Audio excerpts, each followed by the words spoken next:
The greatest films don't wait to get good. They hook you right from the start. From the very first frame, a story has the power to pull us in or lose us forever. Now what's the next step of your master plan? Crashing this plane. A masterful beginning doesn't just grab our attention, it defines the entire film. From setting the tone, laying out the stakes, revealing our character, and establishing the theme. Today we're breaking down some of the most iconic movie openings of all time, and what makes them so unforgettable. Let's dive in. Getting the first scene right is absolutely crucial, especially when we live in a time where short-form content is king, and most people are watching movies at home. Audiences need something that hooks them quickly and also keeps them engaged, so they don't just stop the movie and choose a different one. A great opening doesn't need to explain everything, but it should feel like a miniature version of the whole film. You don't want to overwhelm the viewer, but do want to give them enough information to keep them curious and watching. Depending on the story, the opening could be dramatic, sad, funny, or downright strange. But whatever the approach is, it still needs to feel intentional, or else the audience isn't going to buy in to the rest of the story. Take the opening of The Dark Knight. On the surface, it's a pretty simple yet thrilling and entertaining heist sequence, and as well executed as that part of it is, the real magic of this opening lies in the mystery and information that we gather as the scene progresses. We start with an establishing shot of skyscrapers in the middle of the day. As the camera pushes forward, one of the windows suddenly bursts open. This of course grabs our attention, but also drops a little hint of the chaos we'll be experiencing later in the scene, as well as the rest of the movie. From here we go to a shot of a mysterious person standing on the corner of a street with their back turned to the camera, holding a clown mask. At this point we have no idea who this is, keeping us curious. The shot moves in towards the mask, which seems to represent the question of who is behind the mask.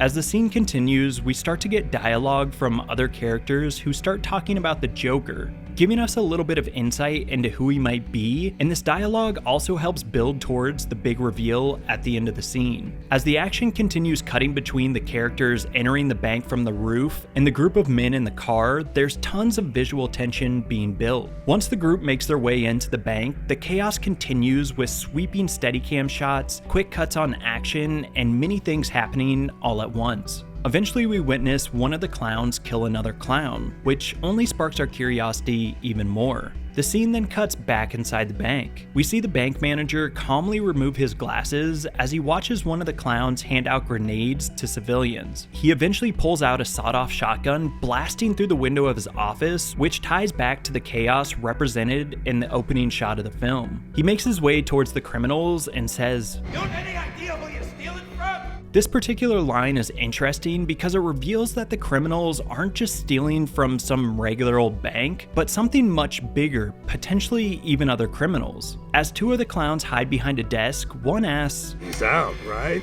and the other clown confirms by nodding his head. This is very much a lie, as the clown who asked the question stands up to take a shot, only resulting in him getting shot himself. It becomes apparent that the clown we saw earlier in the scene holding the mask is sabotaging the others. We then go to two of the criminals trying to open the bank vault. While they're doing this, they have a conversation that reveals that the Joker, who's having them do the job, told each of the clowns to kill each other. After this, they load up millions of dollars into duffel bags and bring it out into the lobby. This leads to another conversation between two of the clowns, where one believes he's about to be killed. The other criminal reveals that he killed the bus driver, who the other clown seems to have no idea about. Suddenly, a bus comes crashing through the building in an almost comedic way and takes out the skeptical clown. The bus driver then helps load up the cash, only to be taken out seconds later, leaving just one final criminal. The bank manager who tried to stop the criminals earlier in the scene starts yelling at the remaining clown, talking about how criminals in the town used to believe in things. He then asks what the final criminal believes in. The last clown finally speaks and removes his mask, revealing that he is actually the Joker. This opening is potentially the best reveal of a villain in a movie ever. It not only establishes the world, but also introduces many themes that are explored throughout the film. and most importantly reveals how our villain is going to be pulling the strings. The opening does such a great job at revealing the scope of the Dark Knight and pulls you into its world in a brilliant way.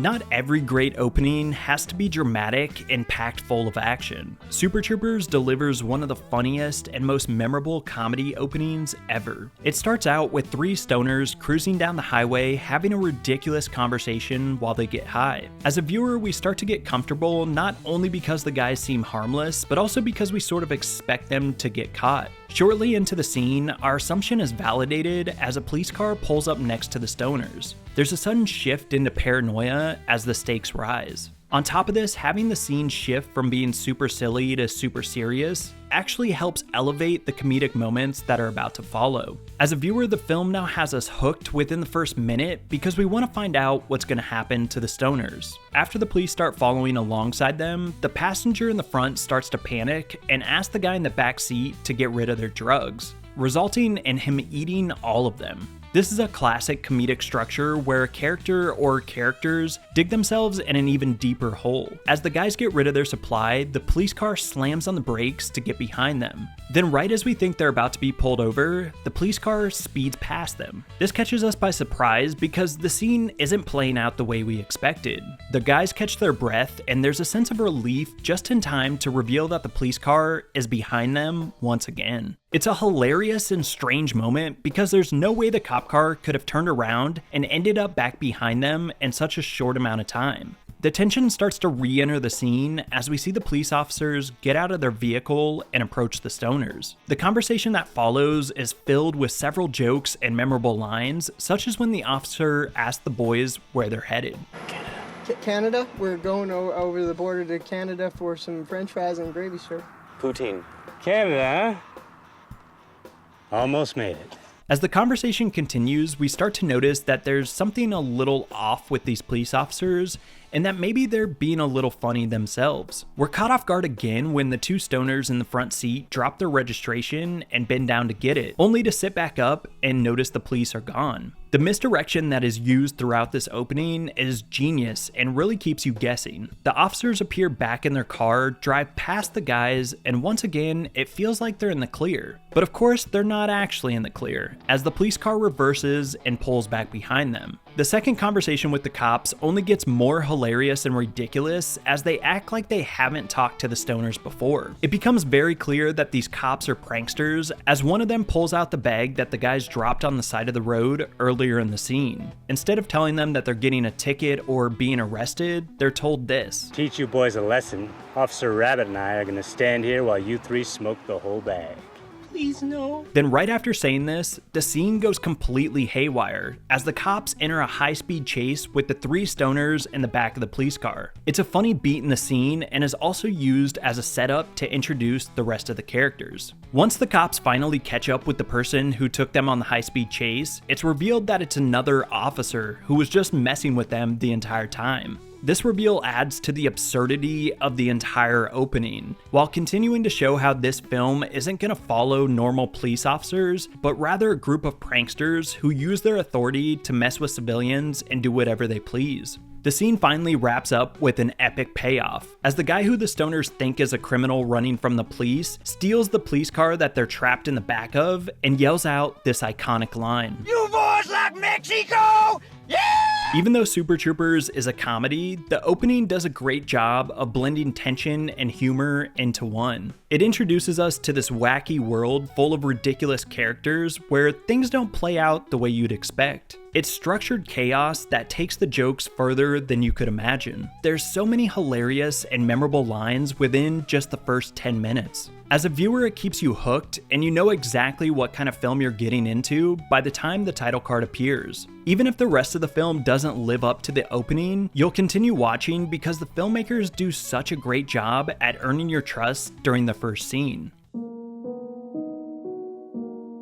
Potentially the best example of how to start a film is the opening to Tarantino's Inglourious Basterds. This scene is a little bit different than the other two we've talked about because it relies heavily on great dialogue and writing. Instead of hooking the viewer with fast, thrilling action or absurd humor, Inglourious Basterds uses a slow burn of tension and suspense that immerses the audience into the scene. The opening is almost 20 minutes long and is basically a short film within the movie itself. It starts with a beautiful wide shot of a farm, then cuts in to show a man chopping a tree stump and a woman hanging up laundry to dry. These first few shots show us a little slice of what life is like for the people who live here. It's simple and peaceful. That is until the woman hears some vehicles coming up the road in the distance. We can feel the shift in the air before the characters even react to seeing the vehicles. The tension starts to rise, pulling us deeper into the scene, and Tarantino uses this tension very carefully, because he knows the audience wants that tension to be resolved. Instead of quickly giving us answers or picking the pace of the scene up, he dangles that tension in the air and very slowly lets it build. We then see the family start to prepare for the arrival of whoever is coming up the road.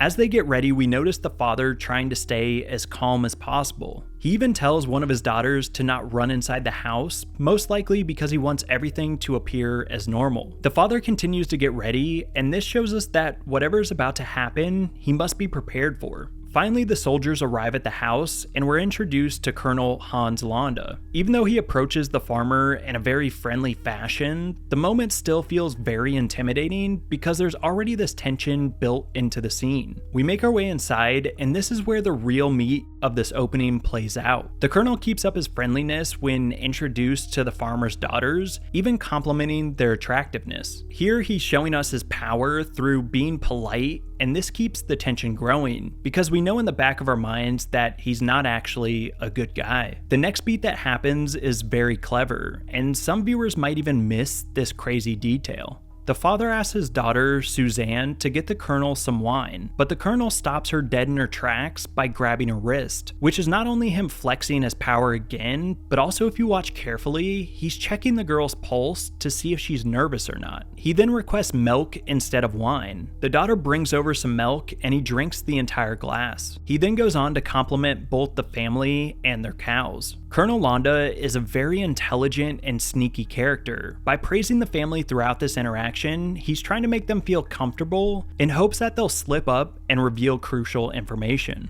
He's a man who loves a good mind game, which we see him do throughout the scene. Landa requests that the father takes a seat at the table so they can chat. He mentions that the conversation would be best if it was done in private, and politely requests that the father asks his daughters to go outside.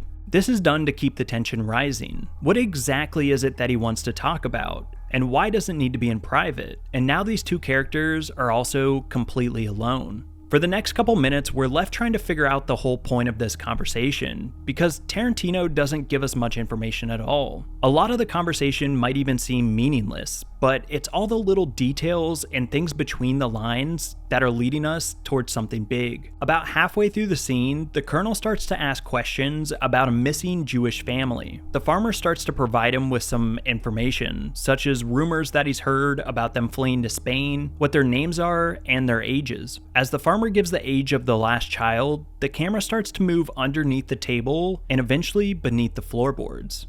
This is where we get the big reveal that the missing Jewish family is hiding beneath the farmer's house. Suddenly, the tension that we've been feeling throughout the scene shifts to full-on suspense. All the information that we've been gathering is now crucial, and this moment really pulls us into the scene. Because the farmer has been lying to a very powerful colonel, and the people he's looking for are literally under his feet. There's now a real reason to be fearful, and it elevates the scene even more by revealing this information so late. Tarantino does an incredible job of stretching the tension as far as he can because he knows the longer it lasts, the more impactful the release will be. After we're shown the family hiding, the colonel seems to be wrapping up his visit. For a moment, it seems like everyone is going to be okay. But then he asks for one more glass of milk. This continues the conversation and shifts it into being about the colonel's nickname. Then he goes on a 2-minute tangent about what kind of animal the German soldiers are compared to the Jewish people. It doesn't seem like this part of the conversation is really leading anywhere, creating an uncertainty in the scene and building back up the tension. Londa then goes on to say, I'm aware what tremendous feats human beings are capable of once they abandon dignity.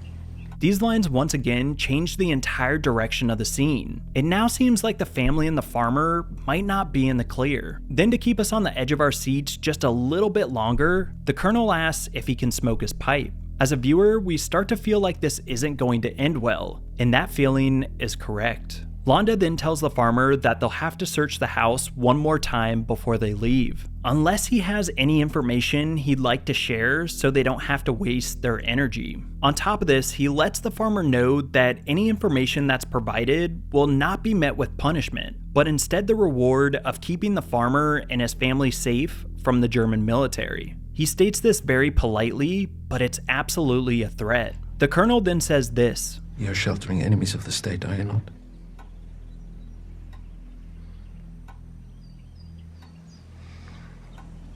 Yes. Now, all the tension, suspense, and uncertainty that's been building the entire time comes to a conclusion. And if you're familiar with Tarantino, you'll know that that conclusion is not a good one. As brutal as the ending is to the opening of the film, there's no denying that it's a heck of a way to start a movie. The way this scene is able to build tension, introduce our villain, and pull us into this brutal world while keeping us hooked for almost 20 minutes is something truly special. Every element is carefully crafted to make sure we stick around for the rest of the movie, and after an opening like this, we certainly will.